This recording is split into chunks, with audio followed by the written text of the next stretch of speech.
welcome to another RDWorks Learning Lab. And look, I've given it a proper name, my Blue Dream. This is both a learning exercise and a test. The first thing we're going to do today is to try and set the current limit on this machine. Now this has got a completely different sort of current limiting system to a normal ammeter, so I'm going to show you how that works. So I've got a little jar of water here, which when I press the pulse button, the energy goes down into the water and is absorbed harmlessly. Alright, so that's what's happening. So not only have we got the 6445 controller on here, we've also got this different sort of ammeter. There are a couple of indicators on here, one that says water protection on, the other says laser signal off, which makes sense, and it's got milliamps on here. What we need to do now is go to power, and we set power to 100%, well, say 99%, 99, and the next one down, 99. With this machine we can use the whole range of the power. So when I hold the pulse button on now, I've got 16 milliamps flowing through there, okay, for 100%. So that's completely safe. I can go up to 22 milliamps with this tube. So what I can do is I can hold the pulse button on and I can wind this up until it says 22 milliamps. Job done. I can use 100% power and I'm never going to exceed 22 milliamps. The only thing I don't like about this, and it is a very small criticism, is that you can accidentally fiddle with the knob.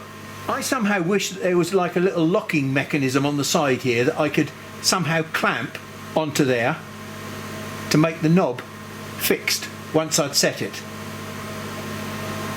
And I might have to invent something. The next thing we need to do is to drive the head to the back. I'm going to now go into a slight embarrassment mode because I'm actually going to use the benefits of having a red dot pointer. And there it is. I might get used to this red dot thing after a little while because now I've set it up myself and I know that it's absolutely accurate. I can trust it. Up to now I've never found a red dot pointer that I can trust. I've just disconnected the short air assist pipe and I've added a longer extension pipe on here so that I can get to this area with some airflow. At the moment, because I'm not running a cycle, I don't have any airflow. But if you remember, on the side of the machine I've got a little switch and you heard it come on. I can bypass the automatic system and manually switch the airflow on. I've got the power set to 100%, 10 seconds at 100%. Let's see what we get. 0, 1, 2, 3, 4, 5, 6, 7, 8, 9, 10. Okay, so now we're right down at the front right hand corner of the machine, as far away from the tube as we can possibly get. We can do the same thing again. 0, 1, 2, 3, 4, 5, 6, 7, 8, 9, 10. That's a surprise. At the front of the machine I've actually got what looks like a smaller beam and a sharper beam. Look at the quality of that beam there. So I have a record of my beam quality now. Following on from the last session, the question was asked whether or not the air assist valve that I've got on this machine has any effect on the flow. Well, the air assist is running at the moment in full flow mode, and we'll just take a look at what the flow rate is that's coming out of the nozzle. Somewhere in the region of about 11 litres a minute. We've got the same pump on here as we had before. It's a 3 psi maximum pressure pump. So that's another little item out of the way. And now we're going to go into experiment mode because this stuff arrived through the post today. It's borax. I've heard quite a lot and watched 1 or 2 videos about people using this material to enhance the colour of light wood materials like this birch plywood. When you engrave this, it tends to come out pale brown, slightly darker brown maybe in places, and people have tried to enhance this with baking powder. And it works. It makes it a darker brown. This stuff supposedly makes it black. Now, how do we get from white to black? We're not burning this stuff into the surface. And if we are, then it means that this stuff will turn black if I fire laser light at it. Well, I think you guys know me by now. I don't take things for granted. I like to know all the nuts and bolts and how things actually work. And if that involves some chemistry, well, I shall have to go away and do some research. Now, my first thoughts are that this is much the same sort of process as the white tile process. I've got this white crystalline material here. And I'm going to have to go back and remind you of something that we tackled in the previous session about air assist. I went through the basic fundamentals of light, and we looked at how you perceive colour. If I take the lid out the way, there is no white there. The only reason there is white there, and I gave the silly example, a stone falling from the sky is not in the least bit dangerous. The only time it's dangerous is if it hits you on the head.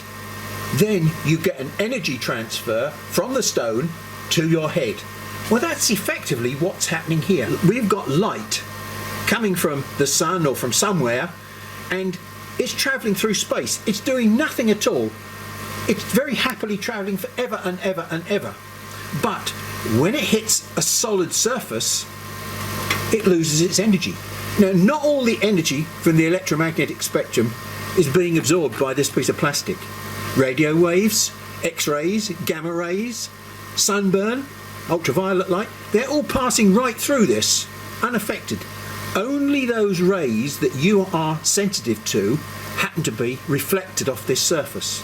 So all the colours in the rainbow, which is what your eyes can see, are there and are being reflected at you, and you see that mix of colours as white. And as I said in the previous session, the fact you can see red or pink is because all the colours of the rainbow are being absorbed by this piece of material except the red, and the red is being reflected at you. So white light is full reflection, and red light is because some of the colours of the rainbow have been absorbed by whatever the pigment is that's made that plastic, and the rest of it has been reflected to your eye. And in the background we've got this colour, black, and black has got no reflection at all. All the colours of the rainbow have been absorbed. I know you see it as a colour, but there is no colour in that. It's total absorption of all the colours that would normally be reflected if it was white. So they're opposites, and this is something in between. Now, it's important that I tell you and remind you that again, because that is the principle by which many colours happen to exist. What I've got here is my titanium oxide that I used for engraving on a white tile. In that instance, what we have is a white powder, very, very finely ground white powder, that started off life like a piece of coal, black. And remember what I've just said to you, black is total absorption of all the light. It's not transmitting any back at you, and white is reflecting all of the light back at you. So somewhere between when this was originally made and what they've done to it now, which has turned it into a very, very, very fine powder, the crystal structure of that material has changed so that it has got different light absorption properties. It's still the same material. Basically, that is still a black material. But black is not a colour any more than white is a colour. They just happen to be different ways of reflecting the light. I'm going to have a go at burning that with the laser beam. We're going to see what happens. I don't know what's going to happen. I know what happens when I paint it onto a white tile and I heat it up. It turns black, because what it does it starts to recombine all these micro particles that are in here back to what it was originally, like a piece of coal. This requires a very high temperature to make it turn into something else, but whether we should be able to achieve that, I don't know.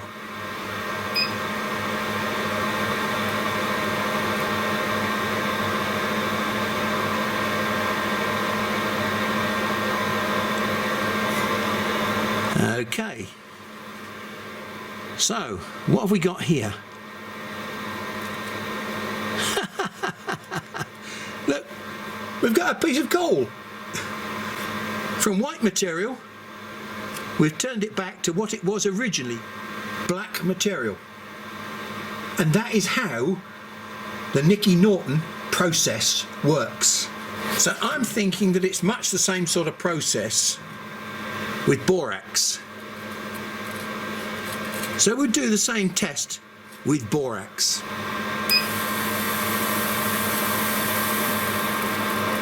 And the glow that you saw in the bottom there was because I'd burnt right the way through the borax and I'm actually burning the wood underneath. But look at what we've just done.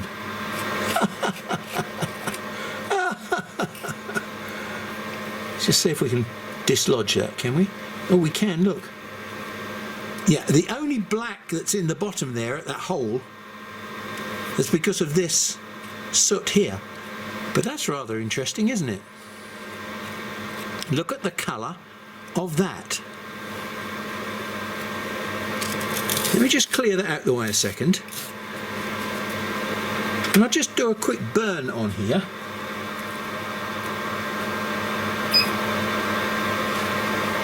Now, even though this is burnt, look at the difference in colour between this brown, dark brown, and that, which is black. So there's definitely something going on with this material, but it's not the same process that's happening with the titanium dioxide. So we need to investigate this further. I just dropped that on the ground and it didn't damage at all. I mean, this is almost like a glassy material around the outside, this white stuff. Almost like a white glass. There's about a teaspoonful of solid in there. So it's quite a concentrated solution. In fact, it's probably a saturated solution because it's just starting to sediment out now. In fact, I'll paint a little section here. And I'm purposely keeping the power at 100% at the moment. I'm going to set the speed to 400. Enter. Oh, I do like this keyboard. Just go 400, enter, job done. I do not want a highly concentrated pulse. No, we'll stay like that. So here we go, I'm going to hold the pulse button and the arrow button on together and we're going to move to the right. Okay, so nothing has happened there at the moment.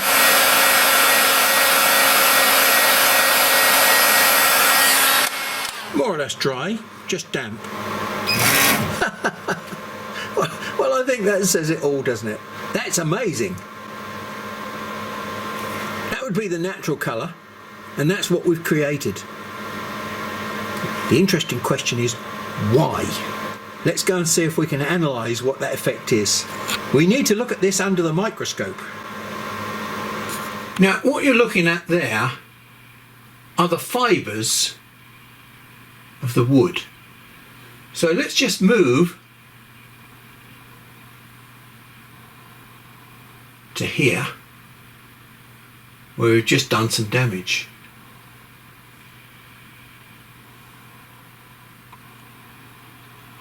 And we'll move out of it again. We're just on the other side of the damage zone that we've just created. We'll just move back into that damage zone now. Now that borax has had some miraculous effect.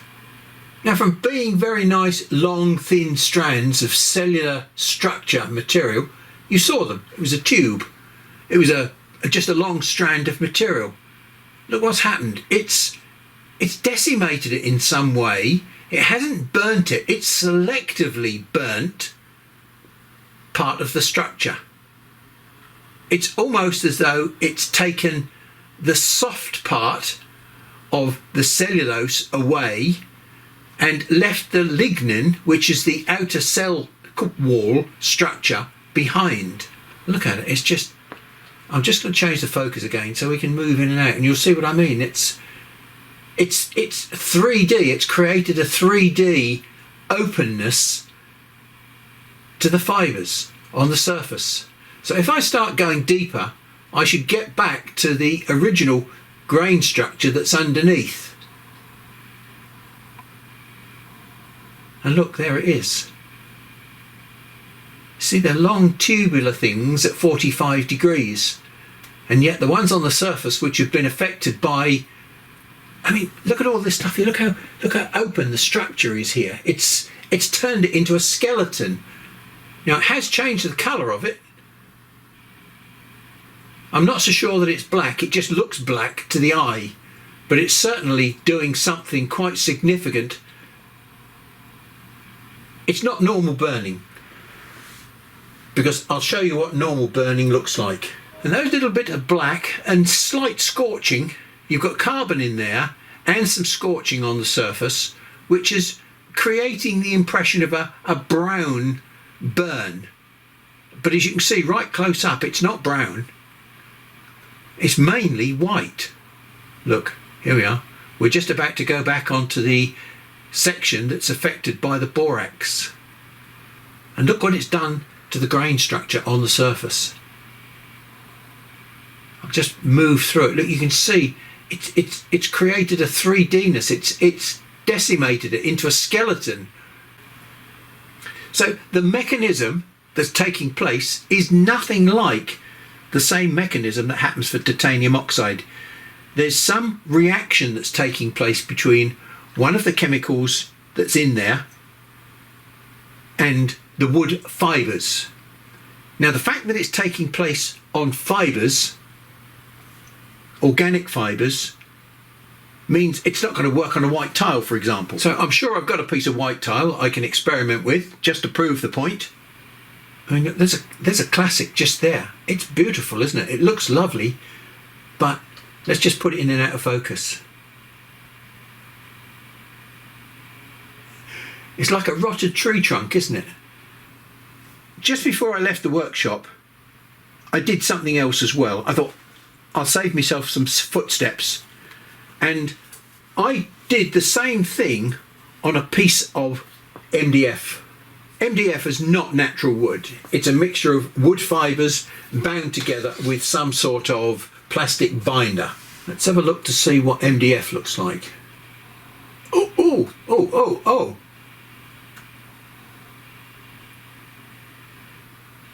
Wow. Now let's move off of the line. I'll move along the line to start with. And look, we're seeing exactly the same thing. Look, we've got our rotten tree trunk effect there, where we've hollowed out the fibre and left a shell behind. It's almost as though the lignin, which is the cell wall, has been left behind, but the actual cellulose has somehow been burnt or accelerated to burn away by whatever chemical reaction is taking place when we add heat to this. There are the natural fibres, and I suspect that just here that you're seeing are the plastic binder that's holding this all together.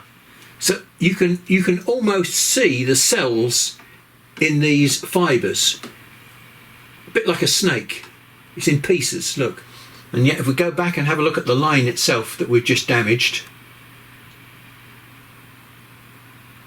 that's the surface, and I'm gradually lifting up, and we're going deeper and deeper and deeper, and then eventually we shall get to fibre underneath. Does it have the same effect on leather? Leather is not a fibre. It hasn't got lignin in it. So we need to test this on two other materials to find out what the range of its effect could be. Maybe it's only effective on wood because of this mechanism.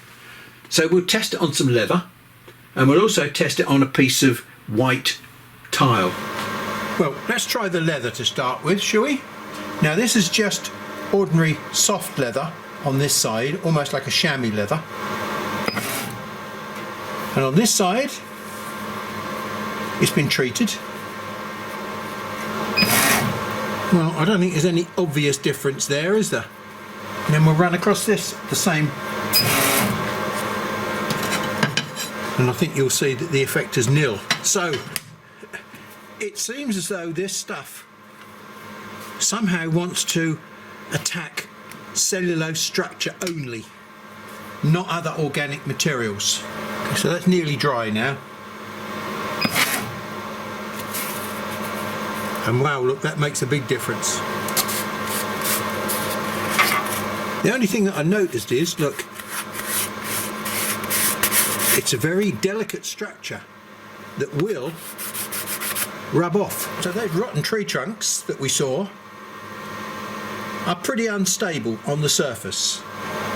Now this is a piece of my beer mat card that I use for engraving.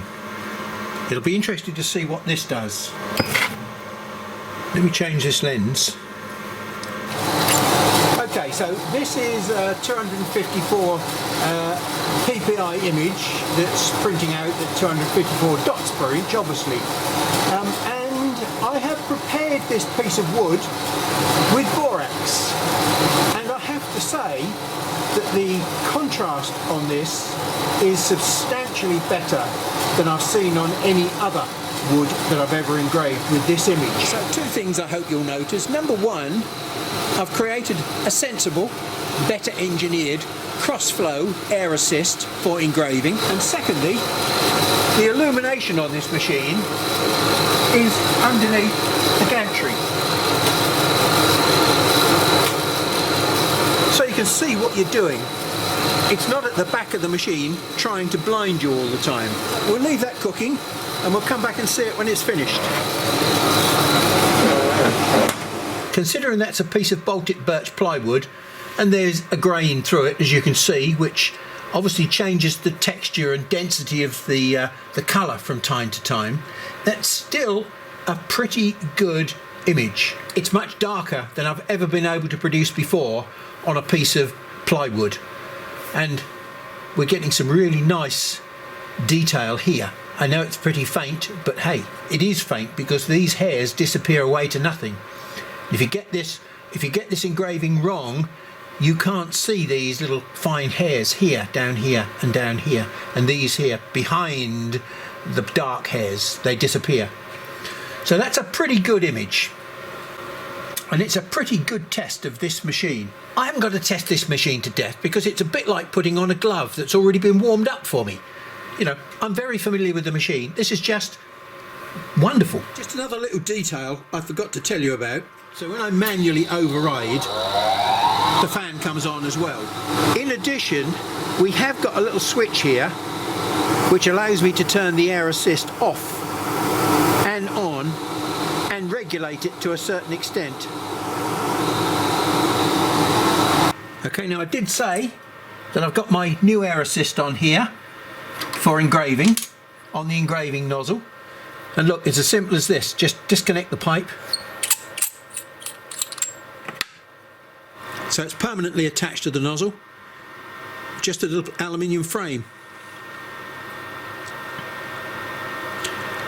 When I'm using this nozzle for engraving, you would normally call up for low flow, in other words, no blowing. But because of the way that this works, I'm going to treat this as though it was cutting, and we're going to blow full air through this nozzle here. So when I engrave with this, I shall call for blowing, yes. But of course there will be certain jobs where you want both cutting and engraving at the same time. Well, not at the same time, but in the same program. And in which case you're going to be stuck with using this. And that means then that you will use the air assist in the normal way. High flow for cutting, and turn it down to low flow just for lens protection if you happen to be using this for engraving. To be honest, I normally try and cut the pieces out first, especially if I've got lots of pieces the same, like coasters or key fobs or something like that. I'll cut all the shapes out first, then I'll put them in a jig, change the nozzle over and do the engraving completely separately, because the requirements for engraving and cutting are completely opposite, as we spoke about in the last session about air assist. Plus the fact that, as I've mentioned to you before, I'm interested in getting airflow across this bed. And the airflow on this machine comes in underneath here and gets sucked across this gap here.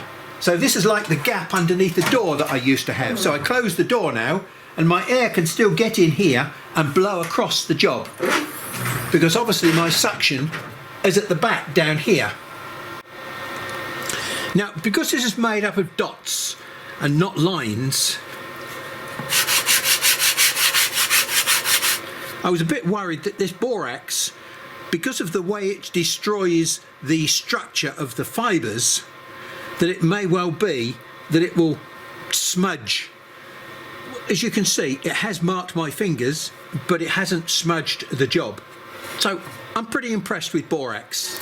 So I think there's probably one more thing that I'd like to show you before we end this session. This is a bit of a mixed bag session, but it's testing the machine. We're going to do some card cutting.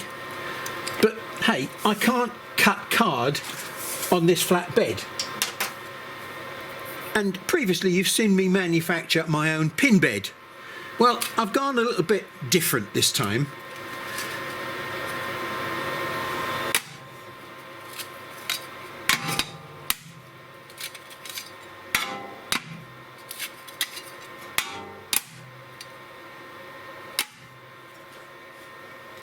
Little bits of stainless steel, very thin. I think they're probably about 0.9 or 0.7, with a couple of magnets glued onto the base. They're all exactly the same height.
that's a pretty mixed bag of things for today, but it's done all the tests that I want on this machine.